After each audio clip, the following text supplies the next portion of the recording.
Welcome! This is what this video is about. Easy architecture facades with windows. Clever windows. Clever windows. Window frames, doors, door frames, siding, panes of glass on flat shapes,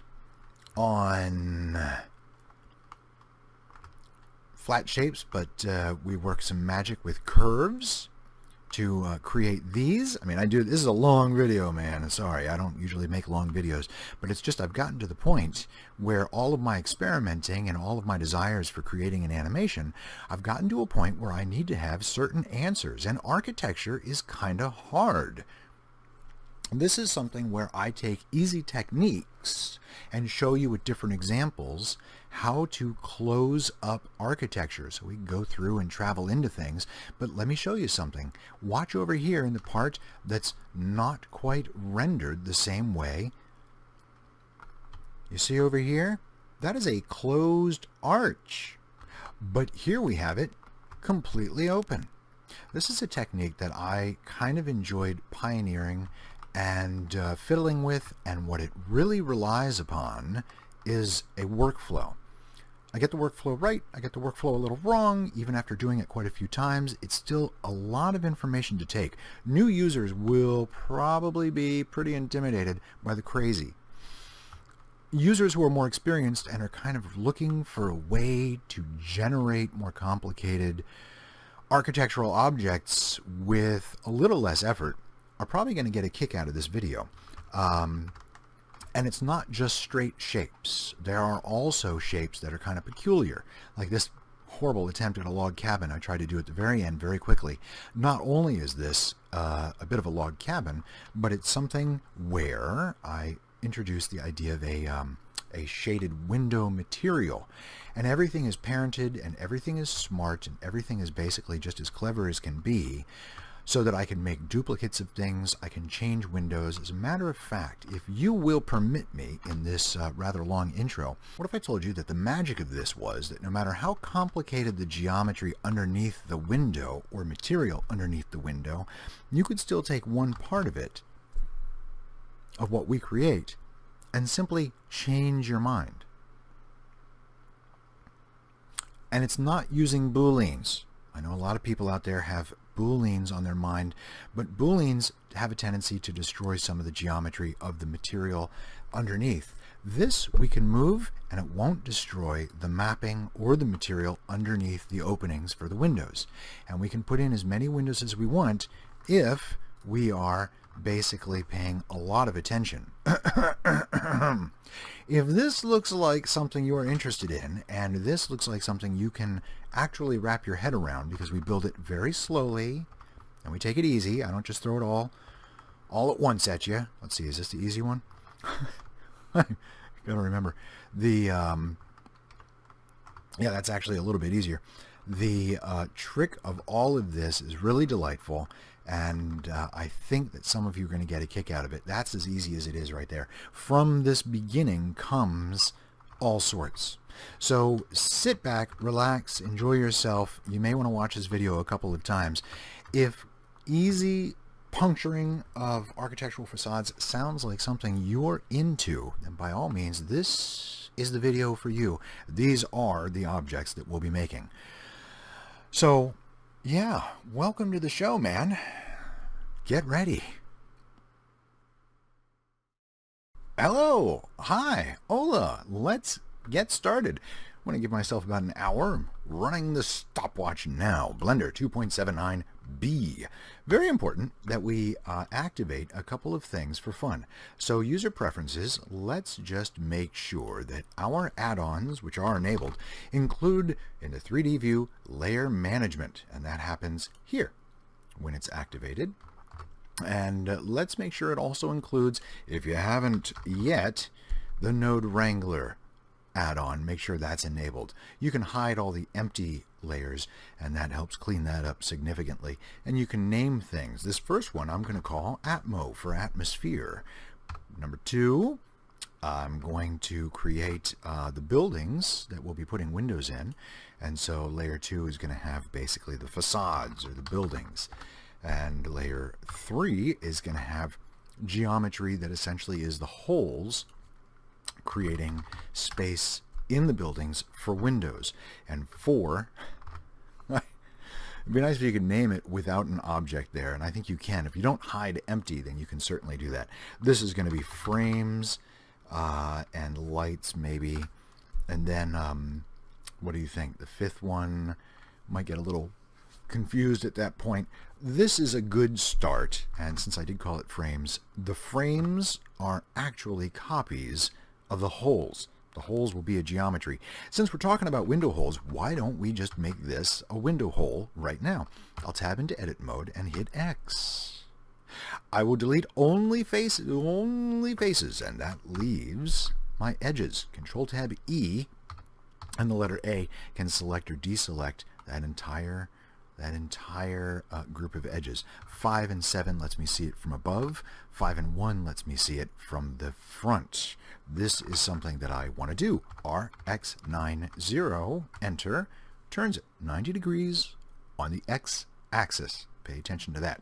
S.5 shrinks it down to half its original size. It is now one blender unit in width and height. GZ.5. Enter. GX.5. Enter. When we tab back into object mode, we'll see that the origin of this object is here in the corner. We want that to happen. It is the negative most corner of all axes. And so 5, to get into perspective view, you can see right here that it's at origin. Okay? All axes negative, and the size of it is 1, 1 squared. Control, right. I'm going to make, in my UV editing layout, a new image called Puncher. Puncher only needs to be 64 by 64 pixels or less. I tend to make it white, and I drag the alpha down to 0. I say OK, and I press F3. F3 allows me to save Puncher in wherever I want. I think I already have a Puncher, but this will just do it again. And Control left gets me back to the default layout. I could have done that using these controls, but didn't. So you get what we have? We have an image now that is transparent alpha floating around, waiting to do something. Let's make it do something. This, on layer 2, is going to be one of the facades. I will GZ1 to put the object up on the ground, so to speak. And if you really like a ground, then I guess we have a reason for layer 5. Let's do ground, because it always feels good to have something that everything can sit on. I don't know. I mean big, right? 10. All right. I scaled it up in edit mode so that its object scale remains 1. That is not for nothing. Now I want to give this 2 materials. I'm going to give it a facade material.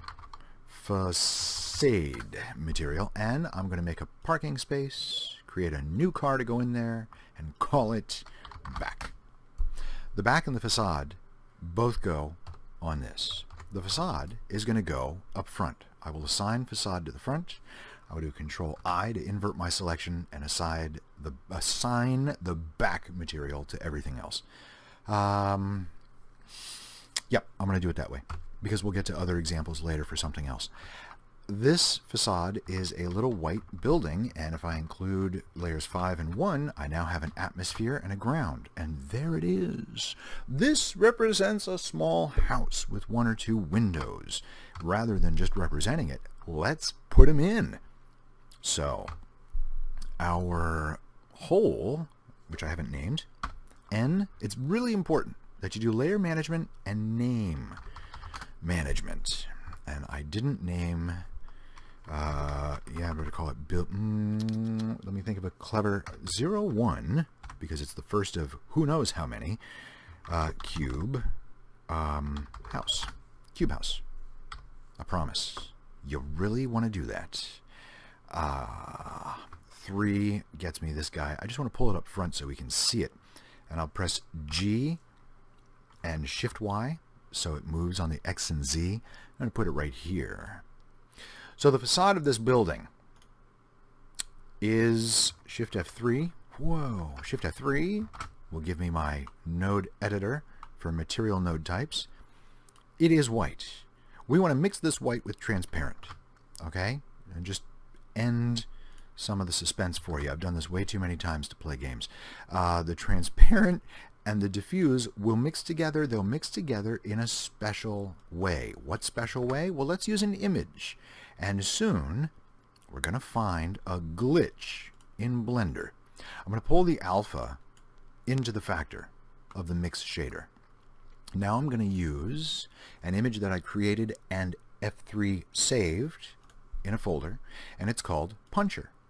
I want to make sure that Puncher is following something to make making windows easy. I'm going to make it follow an object. That object is going to be the hole. As soon as we get this really started, I will explain why all this weird. Let's do it as a texture, because then we can deal with positive numbers. And we know that, I think we know that there's some shifting involved later. Watch this problem. Dun, dun, dun, dun. Control B. I just want to make sure we can see a little bit of this render here. Right now, there is a transparency happening, but I don't see it. The transparency is caused by a 64 by 64, and it is a PNG image following an object. That object was rotated 90 degrees on the X. So I rotate this 90 degrees on the X, and I still don't see it. We're not using color data, so I'll choose non-color data. I will also double check, because I never have this right, that my light paths include paths for transparency. Now they do, and because I've changed light paths, I have to come out and return to a rendered view. I'm going to use the closest interpolation, and I'm going to make sure that I'm clipping so that the square image is a square and it doesn't repeat infinitely across the surface of this object. I'm going to make things easier for myself. Tab in, go to Facade, and just hit U to unwrap it. And I should have done that first. Obviously, it's just going to be a little square. It doesn't matter if it's on Puncher or not. I just want to make sure that it is unwrapped and is flat. Closest flat clip, single image, still don't see it. I know that I should see it because this is the way it should look. When I switch this to generated, it's wrong. When I switch it back to where it came from, it's right. And now it works. I had to jog single image back into existence from, any of the others, but I've been using generated. Because sometimes when you lay down the image texture mode, the default source is a generated source. And then I'd have to open this up and choose single image. And that single image has been Puncher. Weirdly, as I've gotten better at this, I've not had to do anything but just plug in everything the way it should be. And when I've done that, I actually spent an hour wondering what on earth was going on, because although everything was correct, I didn't have access to my hole, my punched hole, which is the whole point of this entire video. So I found a bug. You may encounter this problem. Don't worry, we're going to cover that again. So, can't see it like this. This is the only weird little hiccup about this technique, which is why I rely on the hole being this frame. This is a two-dimensional non-renderable edge, but let's say that we put it right up against the surface here, and we have a look at this thing, and we think, I need a solid surface, and so 0.05 makes it a solid surface, but now suddenly I've got this gap between the inside and the outside. Changing the rim doesn't do anything because it's not properly a rim. It's just transparent. A rim would be if we went into edit mode, switched back sure we're on faces, and deleted a face, which I'm totally cool with doing, so you go ahead and do that too. The bottom no longer has a face, and so it has a rim. And that's easy to understand. This rim is filled. But this is not a rim because it's not a missing piece of geometry. But that's also one of the good things about this. Watch what happens when I take my hole and move it around. GX. I can move it. Okay? And it moves the hole without any question. Now you may say, that's pretty simple stupid. And I would say, okay, fine. Just wait. Just you wait, man. Holes on 3. Make a Shift-D copy. That was Shift-D enter. And then M4. Let's go look at 4. 4 is frames. Now we know we have a window frame, and we also know that we have a need to cover the gap. So A to select all my edges, E and Y to extrude along the Y. Sometimes that works, sometimes it doesn't. Isn't that funny? Let's make sure I'm on edges, E and Y. Okay. I'll do it in a positive direction, but I'm going to have to end up moving the whole thing backward anyway. What if I didn't do it in a positive direction? What if I did it backwards? So now the faces that we would see are actually wrong. You can see how they're dark, they're shaded a little strangely. We could make this a double-sided piece of geometry. That's one way to go around doing things. Now if I add in the building and have a rendered look, I can see... Let me just double check myself here. I can see that I need to move my little window frame. Now it's covering the gap. The problem with doing it like this is that you're really going to start to tweak and tweak and tweak, and you don't need to. The hole in a building for construction, what am I doing? The hole in a building for construction is just like, it's just a hole, man. The window frame can go around it. It can stretch around it. As a matter of fact, I'm going to do just that. I'm going to switch to faces, pick them all, and I'm going to hit ES, and I'm going to scale this sucker up and out. Now it is scaled up and out, and I don't need the faces along the outside, but I'm going to keep them anyway. And I have come out from the surface here, and on the inside, I have come out from the surface just a little bit here. I can improve that and come out like this. Now, what are we looking at? We're looking at a window frame that sticks out from the hole that is in a material the building is built from. That is part 1, okay? That is like the basic essence of what we're doing. There's one more thing we could do to this to make it even tighter, y'all, and that is to go into frames, which is 4. The frame does not need its origin in the corner. As a matter of fact, it's easier if we put the origin to the geometry of the frame. What does need its origin in the corner is this hole, because puncher is attached to this hole. Puncher is not attached to this, but this should be parented to the hole it needs to follow. So that's Control P and parenting. So now if I move the hole, yeah, I think I'm on, yes, I am on the hole. So GX, if I move the hole, no, GX. Stop it. I must have multiple things selected. Hang on. I have nothing selected. That's why. All right. Da-da-da. And there's a way around this, by the way. Because you can see how hard it is to grab things when you're talking about a two-dimensional edge, G and X. The reason you parent the frame to the hole is because you want the frame to follow the hole. And now it looks as though you have built this. So let's leave it there for fun. How can we make this a little bit easier? Go into the object data of the hole. Activate the name. And now, Control Space reveals and hides the manipulator widget.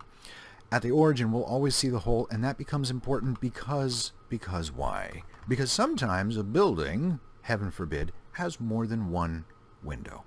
Shift D, X. And, oh, No, wait, there's a big reveal coming. So this is called hole 2. Let's go to the material of facade. And this can only handle puncher for one object. Right now that object is hole. I can make this cleaner and easier by hitting Control H. Now I have access to the name of the object. And H, and H. Because those two won't change. What will change is the object that controls the next hole. Shift A lets mix RGB. Left click, shift left click, shift left click, Shift D, Y, make a duplicate straight down, connect the alpha into the second color slot. Change the way it mixes to add and make the factor 1. Now we have access to the information we need, which is the name of the object that the new added in puncher image should be working with. And it is hole 2. Hole 1 I should have named frame. Pardon me. As a matter of fact, let's go do that right now. This frame shouldn't be called hole 1. It was the perfect size because it's a copy of that hole geometry. Dun, dun, dun, dun, dun. Oh, yeah. Starting to get a little messy. Okay, did it. Here's what we did. We have added the second hole. We've added a subtraction. But dig this. Because the origin of hole, which is a two-dimensional edge square, is in this corner, and the puncher PNG image attaches in that corner, it is perfectly scaled. When I hit S in object mode, I not only bring the shape of the hole, but I alter the shape of the PNG. That's the big magic, okay? This works in object mode. Don't scale in edit mode. That's really weird because most of the time we're told not to scale in object mode. But when we need to change the size of the opening in our material, that is the building, we scale it in object mode. So now you see how the scale is 0.533 3 times instead of 0.1. We have to kind of ignore that. It's just a whatever of this technique. So what if there are other windows and other ways? And it's great that this stops. And what about the frame? Can't the frame get small without shrinking and distorting and all these other questions? Yes. What I was doing right now is showing you the essence of what I'm showing you. So I said I was going to make a small house and then didn't do the workflow that I want to do. So let's keep the small house. Let's ditch our holes. Let's ditch our frame. And we're going to keep the ground, which is laughably nothing. And we're going to make it a green ground because sooner or later I'm going to want to have something, a color, instead of just white on white on white. And so now with the ground, the atmosphere, and this, what do we have? We have a, I deleted the holes. The holes are, why are they still there? Hang a minute. That's pretty funny, right? So it remembered the data of the hole, but I can no longer move them. That's cool. I've done this a couple times, but I've never done this before. We'll just start over by exiting that. And now hole should, there it is. That's too funny. Anyway, we are going to start over. Okay, and the reason we're going to, it's up in this corner. Oi, just pretend it's not up in that corner. This is, I should have just done it right the first time. So here's a workflow. This is me not following the workflow. So now, part 2. Dun, dun, dun, dun, dun. Part 2. Enter workflow.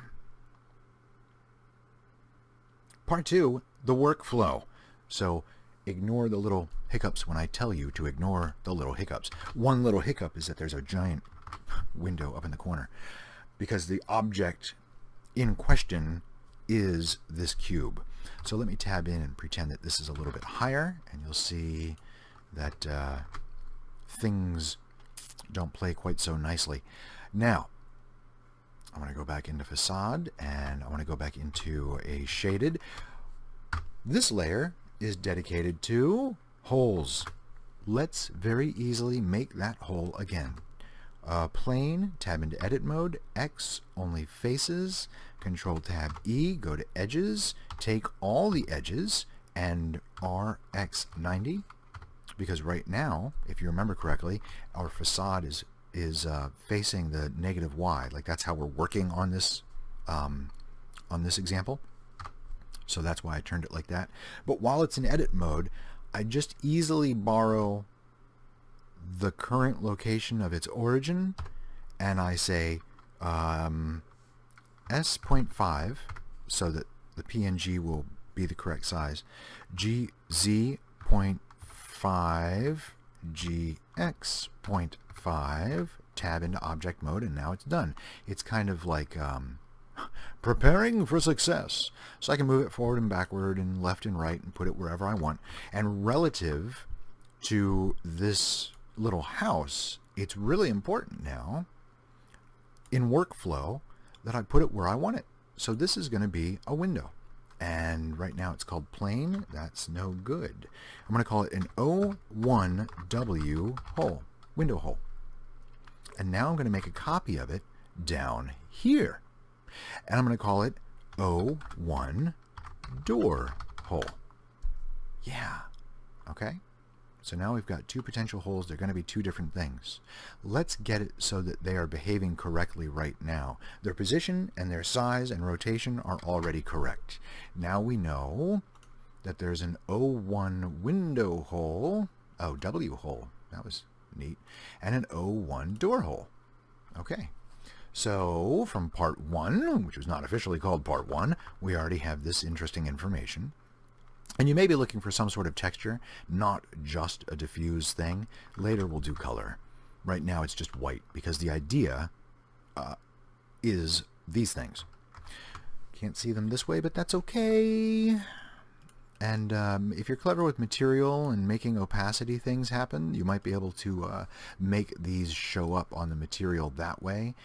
I'm not clever with that, and so I really didn't try very hard to mess with it. And because it's using a kind of a twisted sort of map to make the transparency, I don't think I will have any success with this. Yeah, I can make the whole thing disappear, and that's not good. Yeah, so I'm not even going to worry about it. Okay. Now in object mode, I will scale this to be the size that I want. That's a window. Great. And I will GZ to put it up. Windows go there. Now I'll scale on the X and make a door. Oh, that's fantastic. Important. I'm only making the archetypes. I am not copying this over and over, because now that they are the right size and in the right place, the next thing for me to do is to create the right frame. So I'll make a copy of both. Shift-E, enter. And I will move them to layer 4, move them, those copies, to layer 4, and layer 4 is already set up for frames. So instead of this being a W hole, I'm going to make it an O1 window frame, a win frame. And then what I'll do is I'll make this one a door frame. Easy enough. Important to keep those names. And speaking of names, I go into the, what is it? I forget already. The object tab, and make sure the name is being displayed on the part that is cutting through. So, some window frames sit inside the building material because the hole is visible. What? Yeah, I know. I didn't explain that very well. Let me give ourselves a little thing here. This might go easily to an hour, by the way. So if you enjoy watching me work, enjoy watching me work. Enjoy listening to me talk. And so wireframe, we can really see those guys. Solid, it seems to hide the name, so that's a really big, useful nonsense. I'm going to move both of these back so they touch, and that is GY. And they're just touching. Because now not only am I going to use this to carry the information of the PNG, but I'm going to use this in edit mode to seal the hole. So let's see if it works this time. EY to, extrude right to the edge. And now instead of being an open gap, it is a closed window part. The windowsill is a part of what we need, and I'm going to tweak it a little bit because we are a discriminating sort. This is in object mode now. Just making sure I've got it all snug. That corner looks pretty snug. No, we can't snap it. This is just one of the annoying things about some window frames that I've seen. Got it. GY is that they wrap around, and then I shouldn't have said window frame, sorry, thinking and working. What the window frame sits inside. Here's that window frame. Let's move the object back where it belongs. Let's have a look at what we're supposed to see. There we go. That sure is a funny shadow. There we go. GY. That is in object mode, and it looks like I am inside. So now the hard part, I can't see. Oh well. Tab into edit mode. ES will extrude in the way of scaling. EY will put it backward, and then I've done this so many times, and while I do make this look a little cumbersome, you only have to do one. This is the archetype, ES, to extrude by way of scaling again. And now we have one of those situations where the window frame is inside the hole. It's really delightful. You would continue working your window frame, which you can see very easily in its own layer. And then to correct the shading, make sure that everything is double-sided. And if you don't like that, then of course you can always go in when you are in edit mode with all the faces selected, and this shading UVs, you can recalculate it or flip it or do whatever it is that you need to do. I'm so satisfied that I haven't stumbled hard yet. If I'm not answering all the questions that you have, stick around because I still have so much more to go over. I thought this would be quick and easy. This is edit mode now. But what it really is not. So E and Y, I'll just pull this out to make something for the light to knock onto. And it still doesn't come past the edge of the facade. Tabbing into object mode, adding in the layer 3 and layer 1, and now taking a look at that. N, T to get rid of those things on the side. Okay, so we have the window frame. When I say window, I beg your pardon. We have the hole. We have the hole that is built into the construction material. This is good. Now we can really start to sing a song, and let's attach things where they need to be attached. I mean parent, by the way.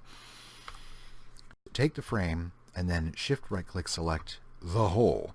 Control P, and we have set this parent relationship. Anywhere the hole goes, the frame goes. One thing that makes this a little bit easy is if we apply a material to the hole and change in settings the viewport color to something horribly obvious. This won't render red because the render color is white. The viewport color is red. So that's another technique to help avoid getting terribly confused, as well as adding in the name of the object so it's always displayed. You can see my hole. That's with a W, by the way. One more important thing. The origin of a frame can and should be set to geometry because when I hit Shift S and put my cursor to the selected object, I can now, in the correct location, add on layer 4 with Shift A a lamp, that is, an area. It also needs to RX90 degrees. That's enter on the number pad. And now, by chance, we have a square window. Could have made this a rectangle. Should have made this a rectangle. I'm going to puff it up so that it fills in this space of the frame, and I'm going to Y to pull it back, and I'm going to switch it to portal, and I'm going to add in the visibility of our stunning red hole. Gross. And Control P. Enter. Now when I move this frame, all goodness comes with it. We need that area as a portal because when looking at things, we need to tell Cycles Render, get in there, light it up. Let's get inside. Let's get inside. Come on, let's get inside. There it is. This is very tricky. Look at that. The green is bouncing up on the ceiling. Without that information, some of the light still comes in, but it's not as efficient or optimized as it could be. So this is very cool, in my opinion. I sure hope some of you agree. 3 is this guy. Let's go into a wireframe mode so that it's really easy to see when I add in the building. And 5 and 1 is orthographic view straight on as a sort of a blueprint. Now we know that things on 4 are supposed to follow the things on 3. Let's select everything. Somehow that got weird. Everything to do with the window, let's select, and that's on 4. So I'm going to use B to box select those guys. I'm now going to Shift 3 to add in that layer, and again box select, and it will add in the important information on 3, which is our hole. I'm going to take a look at 2, and I'm going to Shift D to make a duplicate of this window. Shift D, X, just keep the window at the same height. That was fun. That was easy. Gosh, it was so fun and easy, I might do it again. I'm going to box select the things that are interesting, add in my visibility so I stay inside the walls, and I'm going to hit Shift D again. And now we're taking the windows and the frames and the area lights based on the first occurrence. So we don't have to keep doing this over and over. Now, if I want to change the shape of the windows, I have to be careful when I do that, because when you change the shape of the windows, the frame distorts. Okay? We made squares. I should have made something else. Here's a rectangle, but we only need one front door. So what do you think we're going to see when I activate the render? Any guesses? Any guesses? Not much.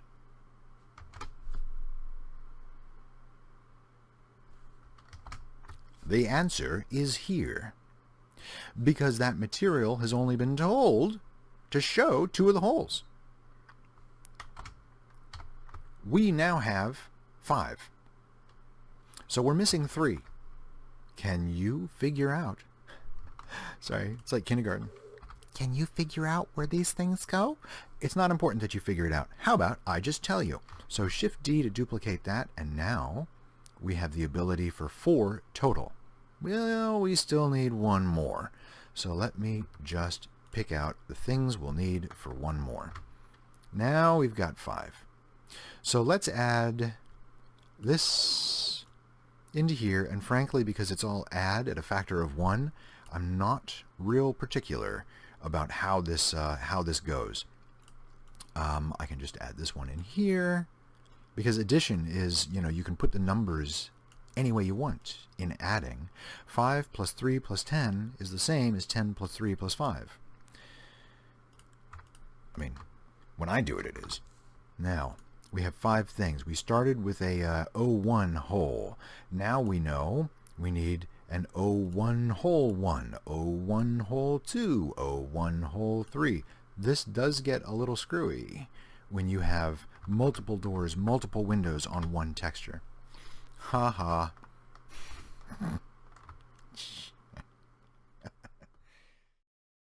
So it looks as though two of them are playing correctly. Which two?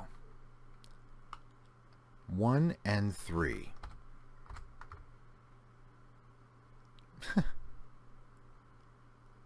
Oh. Yeah. So don't use these as factors when you're adding them to each other. Whew. That really weirded me out. That was the first time I've ever tried to be so fast, slick about it. And that was a mistake, wasn't it? So nice and easy, man. If you have a scheme, where on earth am I going to put this next one? I guess I put it right here. All right, so that's color, my friend, not factor. Whoo. All right, color, color, color, color. Ta-da! Okay. Do you see how I discovered what I did wrong, though? That was a good lesson. Because I have the names of everything available in wireframe mode, I just established which holes were working correctly, and that kind of told me where, in this growing, complicated, node tree, told me where to look. So I'm kind of proud of myself for coming up with this workflow. I was just saved by a mistake I haven't made before. Okay, what can you be asking? There's our little house. I'm going to assume you know how to make a door frame. Door frame. What's the fastest door frame that we can make, just for the sake of making one? This is door frame. This is the facade. I'm going to put the door frame right up against it. I'm going to work on the door frame in edit mode. I will say... What will I say? What's something convenient and easy? Alt-C, change it to a curve, run over to curve information, fill it full, increase the depth, and, oh my gosh, does Control-N work on this? Not really. If I have these twists, I can undo all sorts of twisting, gosh, by smoothing things or changing, where is it? This? It's a little hard to read. Probably.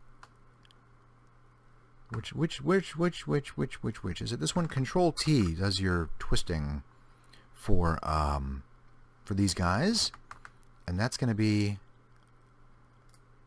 uglier than I expected. So instead of me suffering through this while you're watching, why don't I keep it a mesh? Ta-da! It's now... Oh. It's now a mesh, but... Let me remove the depth. Okay, it's now a mesh again. Surprise! And in edit mode, right, all of the edges. So Control, Tab, E, A. Extrude by scaling. I will scale it down. Ugh, yuck. And SX, I will move it in a little bit and make it double-sided. That's a big shame on me, by the way. You want to make sure that things are pointed in the right direction, and I just have not been giving myself the time to do that. In this, because I had hoped to do a couple of examples. There we go. Let me just extrude this out so that we can see it, and that, ta-da, is going to be the door frame. I will take the geometry that is around the edges, and I will say S and Shift Y so that it scales, but not on the y-axis, and that means that it stays smartly snug against the facade. I'll do this and some sort of decorative, actually no, do a decorative item in here. Shift nothing. Control Alt right click select R, roll it up. That was Control R, commit. Where on earth is it? Did I do it? Control R, roll up, commit, come forward, switch over to faces, pull those ES down a little bit, SX in a little bit. I'm doing this blind, I'm doing it fast, I probably shouldn't, and tabbing into object mode. So layer 1, 2, 3, 4, 5, and we get a white door frame. Well, that's just amazing. Okay, other questions. What if you have an arch? Oh! Well, yes. What if? This is on layer 2. Things I've already worked on, I'm going to put on 6. So now I'm M6. Okay? So now we're at layer 2. I'm going to Shift S and move my cursor to the center. I'm going to Shift A and give myself a cube, GZ1 and Z for solid mode, and in object mode I will stretch this out to here. Good. This is going to be called the covered bridge. Covered bridge. Bridge. Arches are very important. If you're sticking around and you enjoyed the show, I'm so glad, because this next one is real good. That's 2. This is 3. And think very carefully, man. Okay, I'm going to shove this over to 6, because visually I just don't want it in my face right now. 4. All of those. M6. So 6 has become all of this that we just worked on. 2 and 3 are newly appointed, and so there's a plane. Seen this before. X, only faces. Control Tab E, get in there. Select all those edges. S.5 if you want to. The reason we do that, you know what? Let's not do it. I'll show you why in a minute. RX90, let's stand it up to match the orientation of the building that we're working on, the facade we want. And so now it's not GZ.5, now it's GZ1. Enter, and GX1. Enter, tabbing into object mode. There it is again, the one constant that I almost insist upon. This is going to be the tunnel hole. So N to bring up the properties menu, and I will say O1 tunnel hole, or T-hole, or something. The object tab. Show me its name. Very good. You might as well just give it the hole material. And I think we named it hole, right? We did. So if we ever pull this through, it will be bright red in the viewport. Very helpful. But it's not bright red as an edge. This edge needs some work. Let's work on that in a minute. Is it the edge? Not really, actually. Let's make a copy of it. Shift D, Enter, M4. Put it on the layer where frames go. Crazy important, this one. N, tunnel frame, I guess. Running out of good ideas on these names because I don't know a lot of architecture. Now, compared to the tunnel, these are awfully big, so why don't we get in and just make this tunnel bigger? I will pull... What will I do? I don't know. I'm just going to make it a little bit wider, and I'll take this top face and pull it up. So this now exceeds the size of this, which we didn't change. Let's make the tunnel frame into something. I'm going to save a treat for you.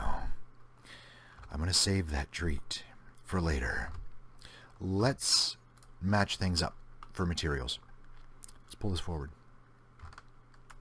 I used the control button to make sure that I was snapping to a certain distance. This is going to get a material. We're just going to give it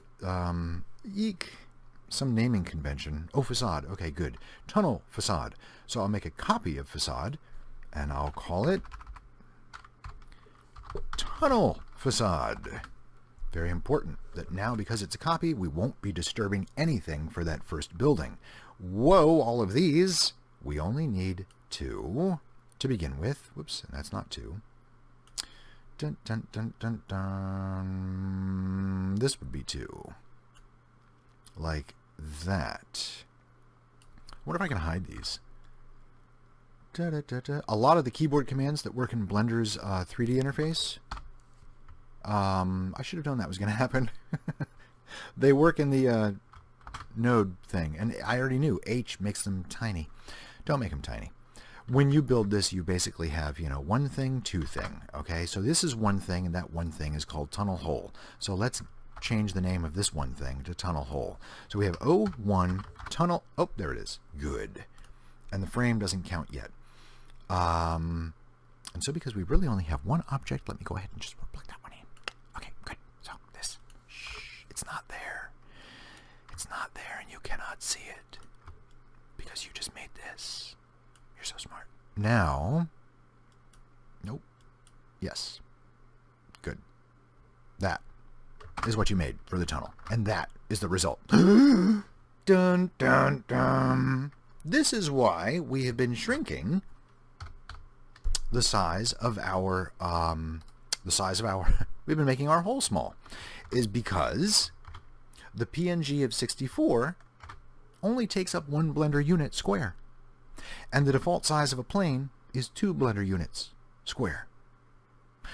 Now if I tab in, and from its own balanced point there, say S.5, still no bueno. It doesn't match up. This is why the workflow that I've been telling you about is kind of important. So, pretend you did it the right way and you scaled it down to 0.5 when you were supposed to. So I'll go ahead and do that right now because I almost know how. S Shift Y 0.5. Thank you. Tab. And now you'll see that the hole matches the size of the wireframe for the hole. Okay? Wait a minute. Did you see that? I can see everything. Bum, bum. Here's something I didn't tell you about. Isn't this fun? This really is going to be an easy hour. Because we're learning a technique. I didn't say, let's build this one thing, follow along blindly. These puncher techniques go through anything that has the material. Imagine the light coming out of a lighthouse, a beacon, and it sweeps through the air. And the light is on both sides of the beacon, so it's just this spinning thing going everywhere. Anything that has this material is going to exhibit this transparency. Blur, blur, blur. I'm going to rotate this on the Z so that you can really see it. So let me shove this thing back in there. So now it's in there. Let's have a look at it. I'm going to rotate on the Z, and oh, this will be great. You get an idea of what happens. RZ. You can see that it also creates, when you have the edges right up against the polygons, it works in the positive direction, not the negative direction, but don't bank on that. Let me GZ. See, I just punched through the polygon, and now it works on the positive and negative direction. So don't think that you just caught a secret workaround. If you don't want the hole to affect a part of the construction, make that part of the construction a different material. Now I just called this tunnel, so let's stick to it. I want this now to punch all the way through, but what's more exciting when we look at a tunnel? Is it exciting to have a square entry right at the top and back of the tunnel? No, good heavens, no, it's not. Just changing this in edit mode so I come close. I mean in object mode, excuse me. So now we've got that again. Here's what we would like to do with this very special material. And actually I can delete all of these. Swell. Dun, dun. I tried to do a live broadcast with the tube, and it wouldn't let me because it doesn't do like desktop. Or maybe it does and I just don't know how. Why don't we take the color of this, which is really an alpha, and add something to it by way of mix RGB. We already know that it should be add in a factor of 1. What can we do to make an arch? Why don't we use a texture and a gradient texture at that? I love this part, by the way. Let's use the factor as the color, and let's do it spherical. Because the spherical is round. And now let's tell it to be spherical. I love this part. Well, this is a little odd. Let's tell it to be spherical to the same thing. One tunnel hole. And remember, Control H will make it so that your object name is visible from this point forward. Now I've got a circle. And now I got a square. Certainly I can put the two together and make it easy.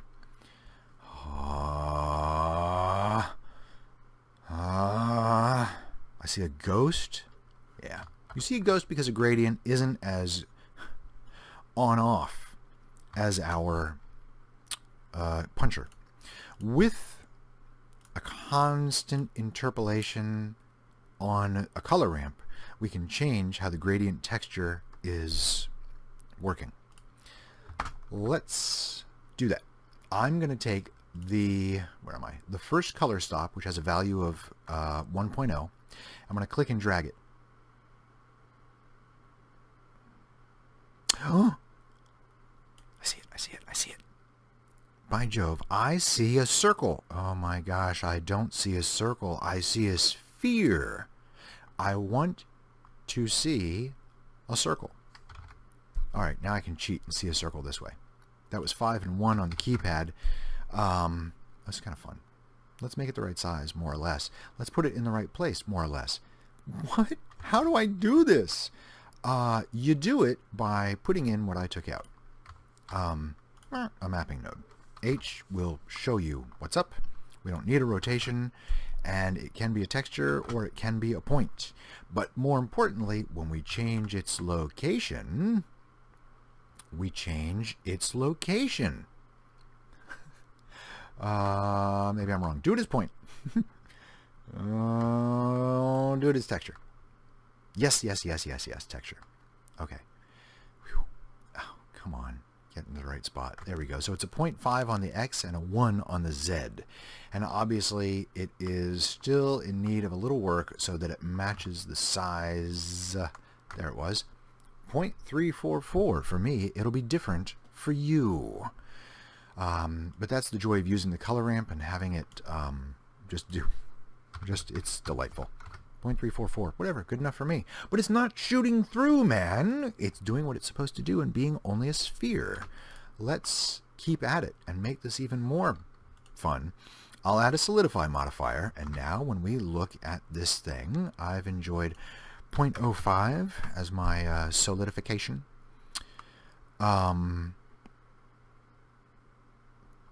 The fact that it is a sphere is clear because a sphere, is not a cylinder. And so it changes size along some of the axes, along all of the axes. I can help you with this. Do you understand what I'm talking about?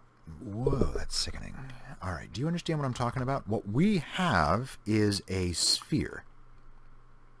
What we want is a cylinder shooting through our tunnel to create the opening. Can you see, even with this simple example, how to make the sphere turn into a cylinder? This is Stephen Hawking stuff. Let's alter space-time. What are we doing? We're taking a sphere and shooting it through space along the y-axis. But we're allowing the x and the z to be normal. In doing this, we can create a cylinder where the gradient has no cylinder. Right? I don't know how many of you are still with me. I've done this before and I love it. This is like one of my favorite things. So the way we change space-time in Blender is by affecting its vector. Its vector can be changed by pulling apart the components of XYZ. If we separate XYZ and then Shift A converter recombine XYZ, I just said that we would take the gradient of a sphere and turn it into... This won't work. Oh no! A giant gash? Relax. It didn't work because you only recombined the X.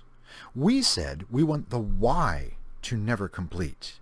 We want the X and the Z to complete. Congratulations, you've just made, by breaking space-time in Blender, well, by breaking space, you've just made a cylinder out of a sphere. This is what will give you a tunnel by using the technique that I am outlining. And it also means we have to change a couple things, because now, in looking at this, it's obviously wrong. And that was obviously a front orthographic view, and I suspect it's just 0.5, because I didn't really change the size of the original square. So, meh, whatever, done. That's brilliant, man. I mean, that alone for me is just like, I get so excited when I see that. We need a frame. Can we hurry up and do the frame? So that was my big magic trick for that. There's tunnel frame. It is way out of whack. So since I have put this to the right size and the right location, maybe I should take tunnel frame and just squash it. Get rid of it. Because the workflow says, do the whole first. And then Shift D, Enter, and M4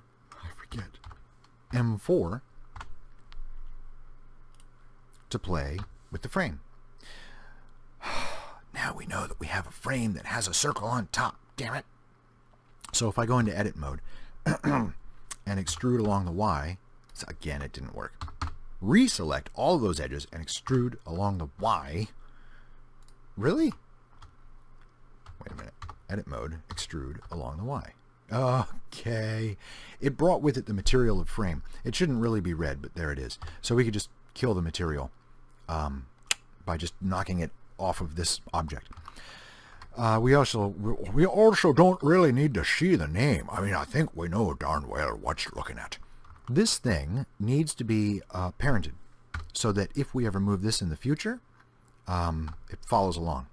So now the good news is, as far as the depth is concerned, we don't care if that's close or far. And that makes parenting real easy. Real easy, he said, and then forgot how to parent. Tunnel frame. Right. So we know that this tunnel has an arch on the top. Will you do me a favor and switch to edges again and put the cursor to that selected edge and then create a situation where the face up here is gone. XF. Yes, XF. And now Shift A circle. And now our X90, that circle. And now S, whatever's appropriate, that circle. I mean, for me, it's 0.5. If you changed yours to some weird number, have fun. And now look at vertices and get rid of the vertices we don't need. I selected one on the bottom, and I'm going to use Control Numberpad plus XV. And now Control V, remove doubles. It didn't remove any because I didn't enable the ability to remove unselected vertices. Now, now, wait a minute. Why not? You guys, you and you, go away. Control V, remove doubles. That was supposed to work with the unselected option selected. It didn't. Whatever. Now, edges. Let's grab them. Oh, man. G, not G. Excuse me. E, Y. Oh, for Pete's sake. E to extrude. Really? Hang on. If you were at home... See, look at that. It's stacking my extrusions on top of each other. I'm going to back this up ferociously. Okay, there we go. You grab that, I'll grab this, and we'll switch to edge, and then we'll extrude along the Y. How am I confused right now? Hang on a second. Correct. Median point, thanks. And will you at least follow me? No. Why are you locked in place?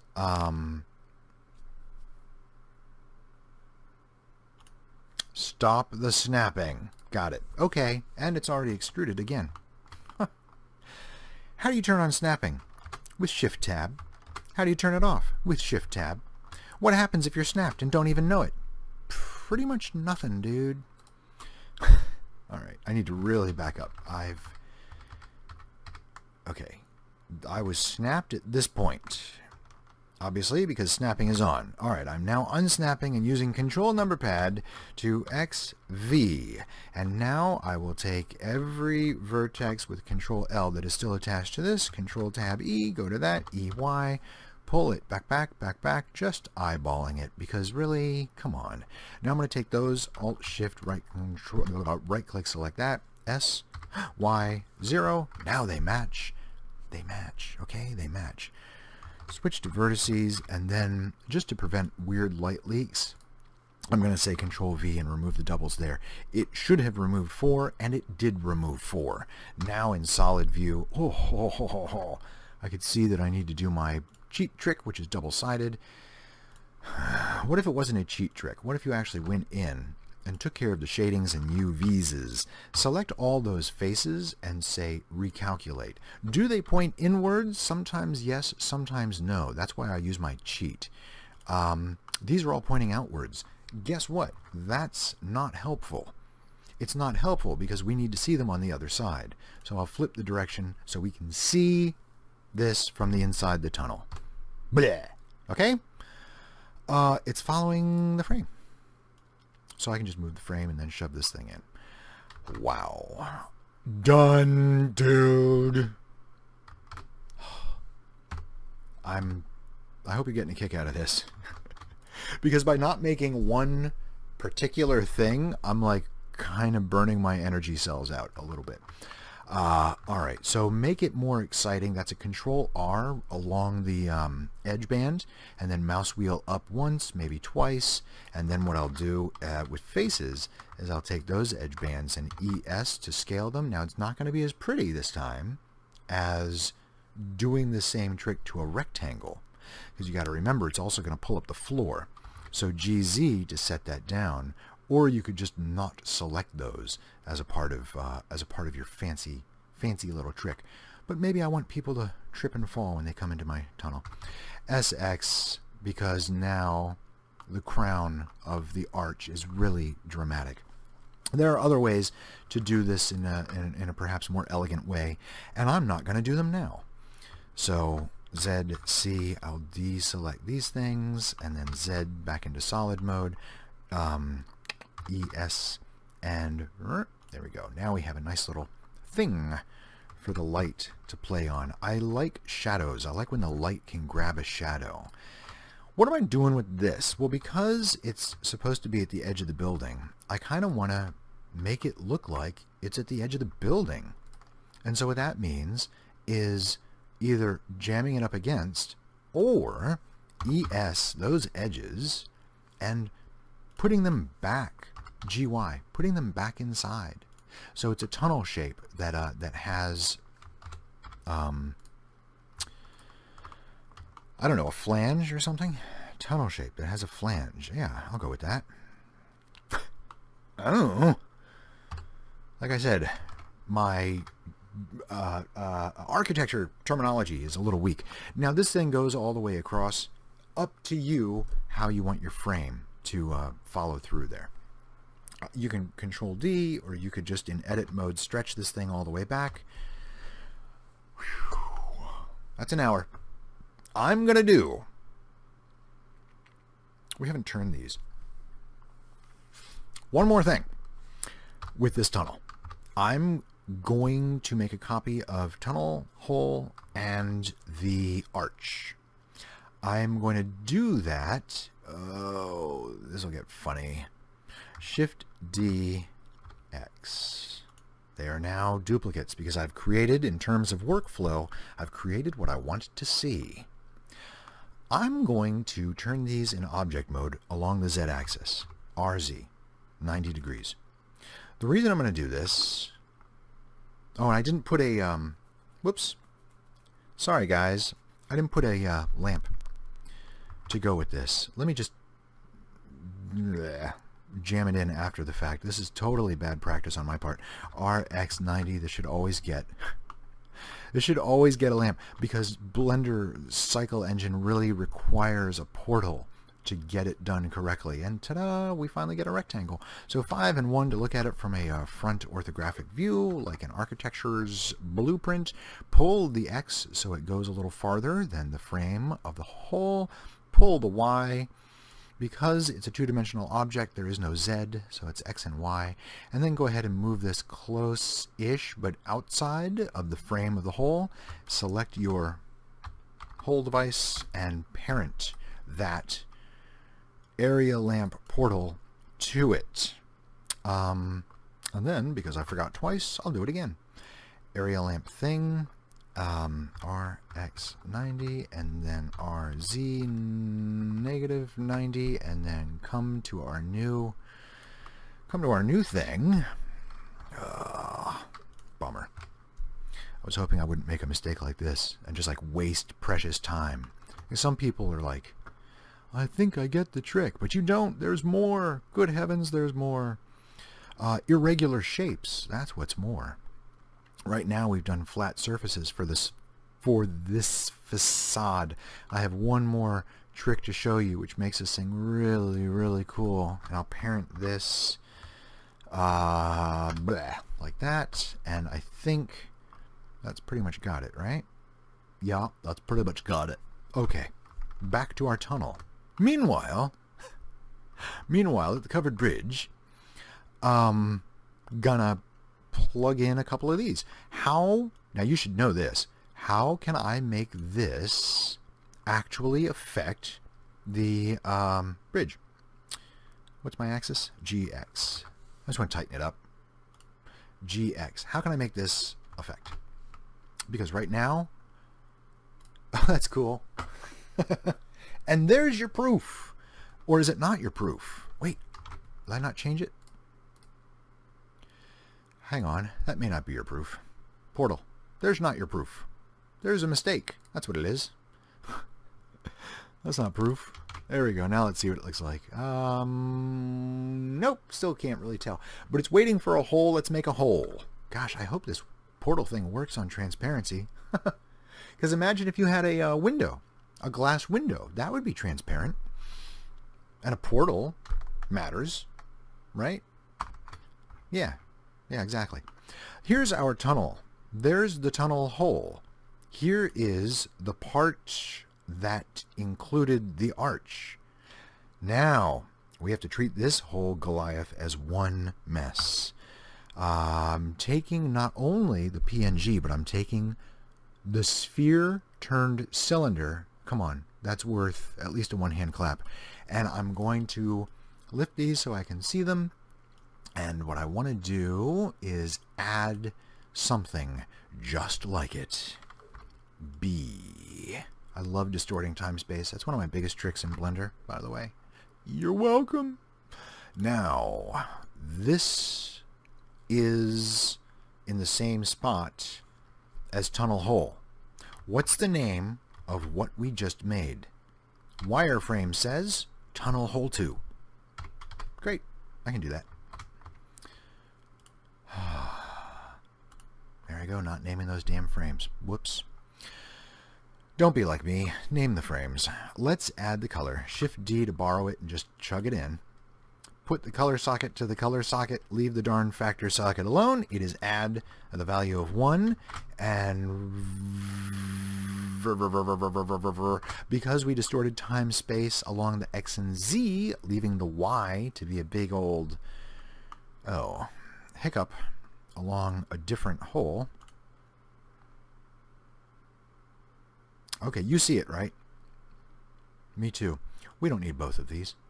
I think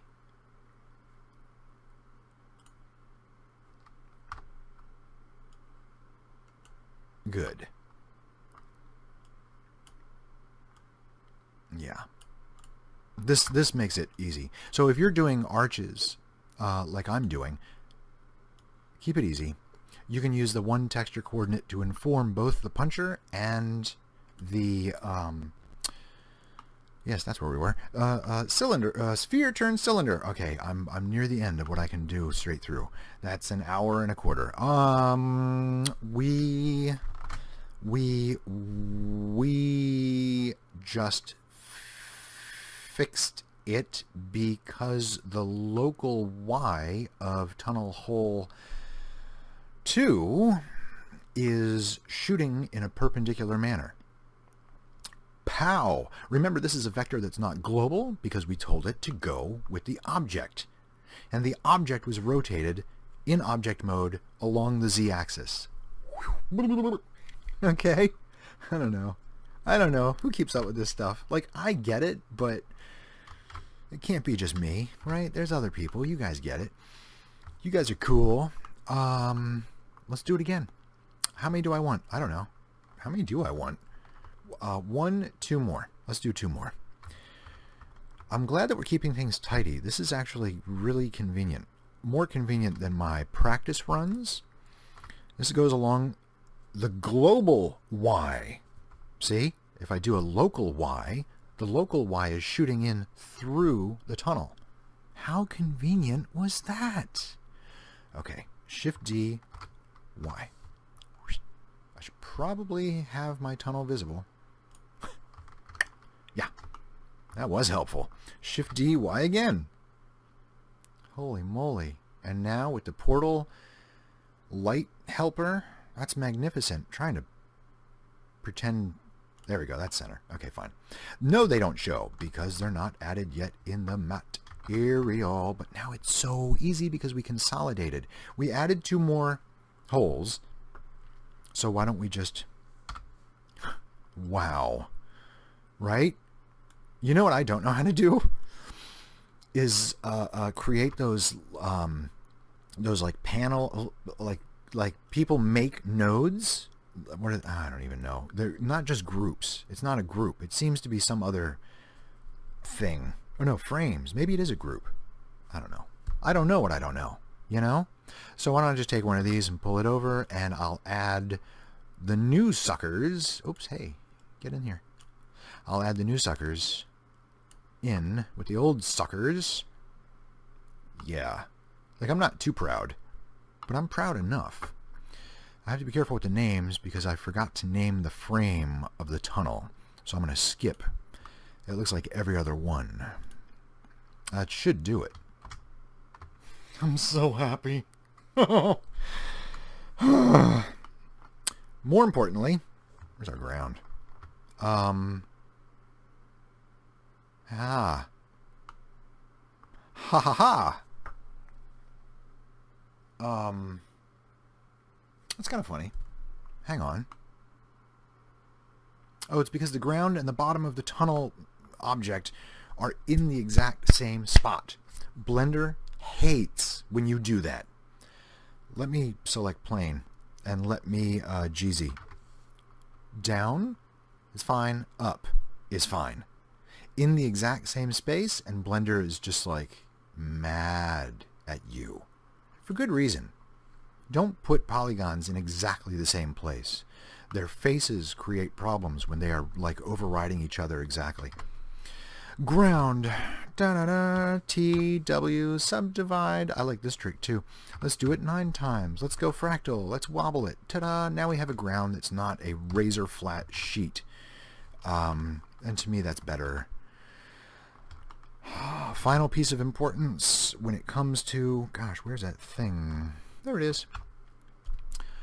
Final piece of importance would be making sure that all the holes don't slip off the building. That's funny, right? Take it all, because we isolated this to 1 layer. Make sure that our yellow selection, which I've forgotten if it's highlighted or whatever, but the yellow part of our selection with Shift right click select is the most selected, and then Control P. Now everything... Uh-oh. And remember to save your changes. It worked! Dun dun. Easy Facade. I was doing this on different computers, so this is really like Easy Facade 6. Easy Facade. There's a number. Alright. So now, when we move the building out of the way of other buildings, all of its details come along. Whew. Let's just get this hole. This will be cool. Cool for me. It's my baby. Oh, daddies love their babies. X. Yep. GX. Now let's do it. No, I don't know where the hell to do this thing. GX. It is all going along. GY. I didn't make this one follow yet. So that final really requires that they all be on the same layer, or else even with the workflow of name conventions and layer management, it's so confusing. You know what's going to be great is in Blender 2.8 when we can edit multiple objects. I'm going to be so excited about that. But look at this. Those holes pass light. Oh gosh, I want like achy medicine. Okay, there's this thing. I'm going to put it, what's unused? 7. So hang on a second. Sorry folks, show's not over. I'm just like telling you though. I'm running out of steam. This is me cleaning up. I'm putting all of this, everything to layer 7. So now all of that, everything is on layer 7. Now I'm going to do exactly what I just said. I'm going to shift right click select until the structure itself is yellow, and then I'll hit Control P. It's all sticky and happy to the building. I mean, the relationships right now. Oops, wait. Ooh, all right, good. Look what happened. Things slipped. I'm not that tired. Haha, Blender. Before I parent, I make sure that the big object is yellow with right-click selecting and the shift button down. And now Control P, I'll keep the transform. So now, for sure, everything is stuck in the right place. That's really important. And I almost messed up. Unusual shapes.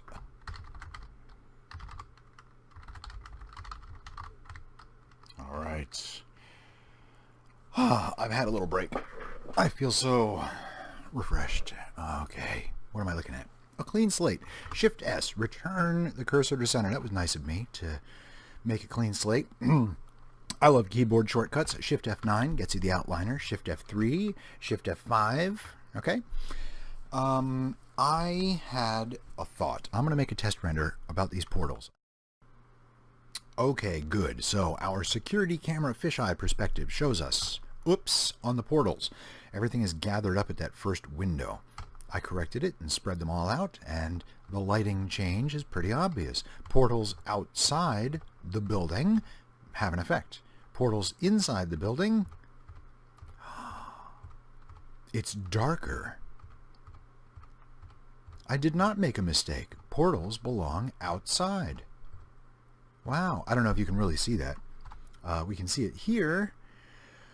Inside, outside, inside, outside. And you can see the twitch in the waveform here. So portals are certainly necessary, and we like them outside. Okay, good to know. Didn't know that before. I know that now. How am I going to do this? Can I just Control Z? Oh, you know what? They're already selected. How about I just pull them out? Gently. Okay, so I goofed the frames, but that's how you put frames on the inside of a windowsill. And then this is how we create magic out of the gradient ramp and remove the ground so that it is not touching the flat plane. Plane to plane touch is no good. That's a good one, and it also means that those portals are working correctly. And so here we are. Odd shapes. Is that right? Odd shapes in windows. Yeah. What's an odd shape? A log cabin is an odd shape. A cube, GZ1, log cabin is going to get a name, O1. If it has a neighbor, the neighbor becomes O2. It's like street addresses. That's one way I thought of making this even easier. So log cabin has an odd shape. Let's give this, as fast as we can, an odd shape. Ooh, okay. So as fast as I can, he said. Let's do that, and this, and those, and that, and extrude them by scaling, not on the Z. Do I want to do it? I do want to do it this way. I do want to do it this way. The reason is because I want them to be fake round. Oh, that's not going to work. Take the outside. Fake round like logs. This is going to be so stupid. Not a good log cabin, but I hope that you kind of get the idea. And so now Shift D to duplicate and up. And Shift D to duplicate and up. This certainly is an odd shape. Up is Z, so I'm hitting Shift D Z, Shift D Z. All right, good. By now we know we could just give this a material, and the material is going to be called O1 log cabin. O1 log cabin doesn't have to be white. We can actually finally make something brown, but I'm not going to, because that'll blow the beauty of everything. I want to avoid saying too much. We know this part. This is the easy part. Tab in, hit X, delete only faces. We're done. Control Tab E, get all those faces, and RX90 and GZ. If you want to do it correctly, right now you hit S.5 and then GZ.5, enter, GX.5 and enter. This is now set up to receive the puncher. No matter where we move it, in object mode, the puncher will obey. So let's now put it where we think we might want a door. So this is going to be, ouch, O1 log cabin door. Door hole. Tough stuff, isn't it? Like, it's weird. And you know, I haven't tried. No, that's not going to be an attractive result. You can't have a door open into a bunch of logs. Ow. Okay. I'm scaling it in object mode before I even apply the puncher to it. Haven't tried that before. So Shift D Z. Nah. X. This is going to be a window. I'm going to... Doors and windows, when you're building a building, doors and windows are the same height. So when you do it like this, it gets a little confused because you're... if you're really trying for like even Steven up top here, moving this up and then trying to scale the Z back down gives you a kind of imprecision that you may not want. So I've often wondered if I should experiment with rotating this whole thing and then putting that up top. There are a couple different things, I guess. Let's give it the whole material so it goes bright red when we need it, and let's also activate the name. I did not do that for the door, but I would like to see the name, and I might as well give it the red. We won't be using the red, like we won't be extruding it so much, I don't think. And let me change this name. It is not a door hole. It is, 1, 2, 3, 4, a window hole, a log cabin window hole. And O1, again, just means it's the first of the neighbors. Its address is 01 Log Cabin Way. I'm going to raise it and just SZ. I'm going for imprecision. It's a log cabin. Those are on layer 3. I could select them all.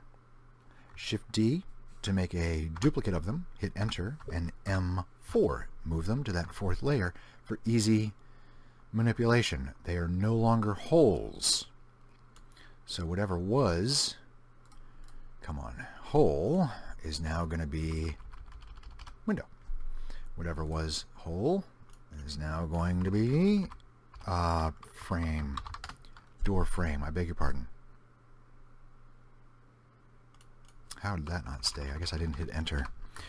Frame. Good. Hole, frame. Bingo. We are going to make a window, I promise. So, the material. let's get to it. Shift F3. Take the diffuse, mix in a shader, which means begin with a mix shader. What shader? The transparent shader. Why the transparent shader? Because its white is full white. Did you ever know that? This is a value of 1 all the way through RGB. This is a value of 0.8 all the way through RGB. Its transparency will not be transparent. Okay, it's very important. How should they mix? Well, they should use an image texture. What image texture? Well, the alpha of Puncher, which we've already made. You could go ahead and make it right now. How should Puncher be applied? Control T with that Node Wrangler add-on as a texture following an object. Which object? How about log cabin? Oh no. Well, it doesn't matter. Look at that. How about the hole for the door? And do we think it's going to work? No, not yet, because we're still using color data. Use non-color. Switch to the closest interpolation. Don't repeat it, clip it. And then here comes the Blender bug. Yeah, Shift F5, Shift F3, come on in, take a look. Decimal on the keypad centers it, and then scroll to get closer. Shift Z. Not much of a clip. It's very amusing, actually. I didn't put my logs together very well. Hey, it kind of worked this time. Why? It's kicking through. It's not rotating right. Okay. I know what I'm looking at because I've done this a few times. The rotation is wrong, maybe because that. Okay, good. I rotated. You know what? You've been here for like an hour. Okay, so now the rotation is correct, and there it is. And it actually didn't make me jump from single image to generated and back. But maybe the next one will. Let's leave this and just prepare ourselves to mix color. Let's grab these and make a dupe of them and do a color to put them in. And let's just prepare this right now. That was door hole. We want LC window hole. And I'll jam this in. Will it let me? Nah. I just wanted to do it ahead of time. It appears I won't. So let's do it this way. And then switch from mix to add. And switch factor all the way up to 1. And now use the alpha as color 2. Fantastic. Look at all that. There it is. It's going through a peculiar shape. This should be kind of a no-brainer. Kind of a no-brainer for the fact that now, when we explore the frames, we need the frame to be a size that covers the shape of the building geometry. Is there a best way? Not really. I mean, it's your model. You do it the way you want it. What I do want to do is make sure that my parenting is already established. So I'm going to set the origin of this thing to the geometry. I'm going to set the origin of this thing to the geometry. I'm going to hit Shift S and move my cursor to the selected, Shift A, and create a lamp right now. That is RX90 rectangle 5-1. Get that architectural view. Stretch out the X to wherever. Stretch out the Y to wherever. And I'll just nudge it outward. I'll do the same thing here. Shift S, cursor to selected. Shift A, lamp area, portal. It is a square. RX90. I don't remember if I said portal on the other one. I didn't. Okay. You're not going to catch me sleeping. Now, okay. It's not a very good square. It's actually kind of a rectangle. Fine. There we go. And parenting. That to this. Control P, keep transform. This to this. Control P, keep transform. Super important. Now, why don't we take our frame and parent it to that. They're both in the same spot, so that's really annoying, but that's why we're using different layers, because these different layers allow for us shift right click select and then shift forward to see that door frame is actually in orange there. Control P, keep transformation. We're using the different frames, the different layers to give ourselves a bit of a break, because it can get awful. If you're doing a city street and you've got multiple buildings, you start with one building as the prototype and one window as the prototype for that building. Put all the windows in that building that you need, and then duplicate the building to make all the buildings that you need. What? I think. Tabbing into edit mode, and I really chose a crap shape, didn't I? 4 is those things, 2 is this thing. Shift D, enter, M4, enter, go to 4. Here's all this thing. I kind of want to cut this down so that it is basically the shape of this. Or do I? I'm no longer interested in doing it that way. Okay, what I want to do is take this thing and make one giant square that kind of rotates around itself. So E, please work, Y, oh, and again, carried that material that we don't need. Whoops. All right. And looking at the size, it comes out of both sides, as a proper log cabin should, I imagine. Shift 2 hides that thing. Control R puts this here, and then S will give me a, S will give me an S, a scale, pardon me. I will Alt right click select, and then Control E. I will bridge those edge loops, and now I will Control R. Do this, have that thing selected, scale down, and it's a tiny, goofy thing, but it fits. And when we render it, it's what we see. It's not smooth, I don't care. It shows from the inside and the outside. Although it does look a little weird on the inside, doesn't it? There we go. Let's add some light. Let's get some light. Do I have a backward face? It looks like I do. This face here is strangely shapeless. Okay. I'm just tweaking it. I don't need to. I'm just doing it. Remember, it's all for the sake of example. That's enough example with that. So how do I do now a window? Where do windows go? This is a great lesson. Where do windows go? Windows go inside the frame. What are we working on right now? The window frame. I want my window to be a brand new object. Although it already is, I'll just do it again. Shift S, cursor to selected. It already is. I want my window to be, a plane for starters. R, X, 90 to rotate it 90 degrees on the X axis. And I'll put it, I don't know, where should the window be? A little outside, a little inside. Let's do a little inside. And then in edit mode, I'll scale it down so that it fits right here. This is one window. Tabbing into object mode, tabbing the frame. You know what? I'm going to name my window.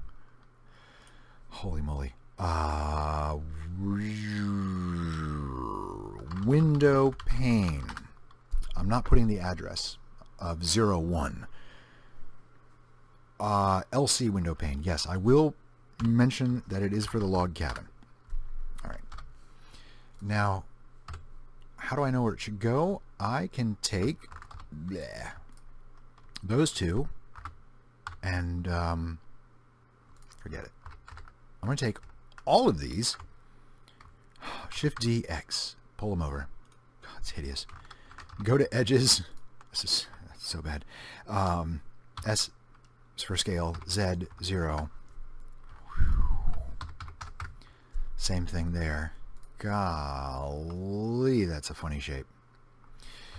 Looking at it from the top, I think I cannot live with that. I think I would really like to have these closer and like smaller pieces of wood. Control L to pick up all that stuff, Z and 1, and then scale without changing the Z, and that gives me the frame between panes of glass. It is not between, it is not where it belongs relative to the glass, so I'm going to move it relative to the glass. There we go. I'll make a duplicate and turn it. And I should probably put it more in the center too. Okay, Shift-D, R90. Ta-da, 4 panes of glass can go right there. What does it look like? It looks just like that. Why does it look like that?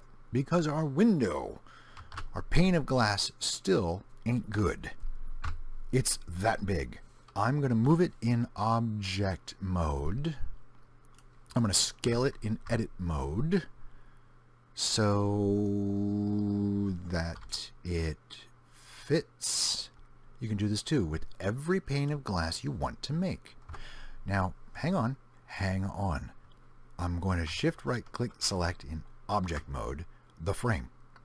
Control P, keep transform.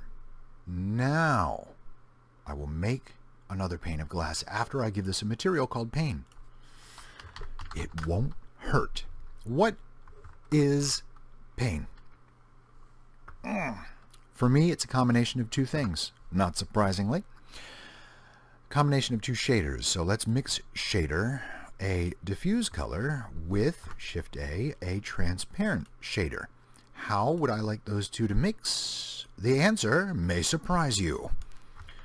Dun dun dun, shader gradient as a factor. And I want this with Control T to map spherically to, as a texture, to the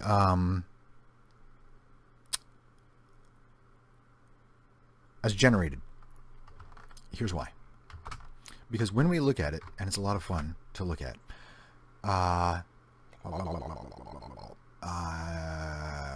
one more thing. Throw in a converter so that we can really, a color ramp, excuse me, from converter so that we can also tinker with the extremities of its gradients.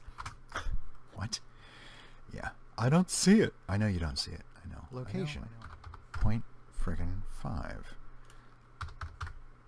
Okay. Okay. 0.5s across the board. So, as a texture, generated, this spherical gradient can be squeezed with a constant interpolation of a color ramp to reveal transparency in the middle. What I'm implying is that there's dirt on the pane of glass. So when we switch this to cardinal, it's actually still showing dirt around the edges. But the size is all kind of funny. The best way to check this thing is like that. I know. It's awkward. If you change the color of things, it becomes a little more obvious. I've been avoiding color changes, but I guess now it's time. Ta-da, there's blue. Hard to see. I could have made green dirt, but I didn't want to. Actually, you know what I'll do? I'll make a dark dirt color, and whoops, not that dark. Ha! A dark dirt color. Let's assume no one died in there, and a blue transparency. Whoa. And a much less blue transparency. I'm not dealing with reflections, but you know that you can add in a gloss shader and do reflections. Now that we have that pane parented and materialized, we can make a duplicate. Shift-D. Do it! Since it's a different object, we can have them sideways, we can give them different materials, we could have them partially open, partially closed. That's the reason that I wanted to do it this way. I wanted to do it that way so that we have more ultimate control over the appearance of the panes of glass. And I think that's a really darn good idea. Now we can see all the way through to the back of the cabin, so maybe it's time to affect the material. Create a new material that's called back. So a new parking space, borrowing O1 log cabin, and making a copy of it called O1 log cabin back. And this means it's without windows. So we have to remove the window information and the transparent information, and we just give it a base color or whatever it is that that you have in yours. So now that is the material, just a base color. Shift F5, I get back to 3D view, Z, and now in edit mode, I can go ahead and change. Oh, bleh. This stinks. All of these, what a stupid log cabin. All of these to back. And now when I take a look at this thing, the holes will not punch through. Neither the door nor the window. Let me get rid of the render border. Boy, it's big. Look at the Aww. I forgot. I forgot it was like that. What are we missing? 3. What's 3? Oh, 3 is the frame. We don't. Isn't it interesting? We don't actually have to see the frame in order to use the frame. The hole. We don't have to have this rendered unless, as in this example, the frame itself was contributing to the render. And way back when we started this whole thing, you may remember that this portion between the building and the window frame is actually sealed up by an extrusion of the object that provided the hole. Wow. So that's pretty cool. We've covered a lot of stuff, and now you have a simple window material too. Let me move everything aside so I can prettify a couple things. So I hope that you meet with a great deal of success. You guys, I tell you, it makes me so happy when you guys make me happy. And not everything is easy, and I really enjoy exploring, and the reason that this took so long is because I've really enjoyed exploring different ways to make these windows and to make things happen. And also, architecture is hard, so wherever we can get a break, that is like totally worth it to me. These 3 examples have been really good to us, and that just blew me right out of the water there. I can lock my camera to my view. These 3 guys are, I think, just about the sum total of some great information. Let me GY this back a bit. We've done things that I hope you will find useful as you go through and use Blender and work on landscapes or buildings, whether they are contemporary or medieval or log out in the middle of nowhere. They're farm buildings or they are city dwellings. The complications of the window frame. Think building material, remember? You want to do a quick review? Because that's like, who wouldn't want that? Plan the building. Okay, you make an archetype building that you can repeat.